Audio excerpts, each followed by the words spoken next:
सांगोलामध्ये एक मन हेलावून टाकणारी घटना घडली आहे. आठवड्याचा बाजार केला पण घर जवळ येताच काळाने झडप घातली आहे, ज्यामध्ये एका दाम्पत्याचा जागीच मृत्यू झाला आहे. सांगोला नजीक असणाऱ्या पंढरपूर सांगोला मार्गावरील बामणी गावचे रामचंद्र पांडुरंग बनसोडे वय 60 आणि त्यांच्या पत्नी लक्ष्मी बनसोडे वय 55 हे दोघेही आपल्या मोटारसायकलवर काल दुपारी सांगोल्याचा आठवडा बाजार असल्याने घरातील भाजीपाला आणि किराणा माल आणण्यासाठी सांगोल्याला गेले होते.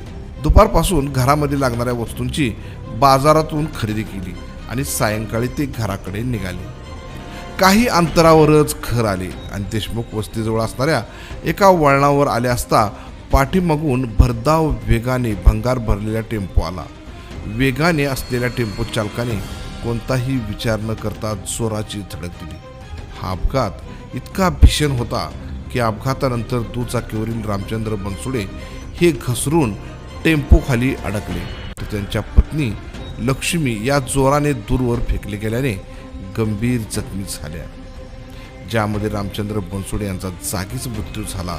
तर नागरिकांच्या मदतीने लक्ष्मी बनसोडे यांना तात्काळ उपचारासाठी रुग्णालयात रवाना करण्यात आले, मात्र उपचारादरम्यान त्यांचाही काही वेळातच मृत्यू झाला.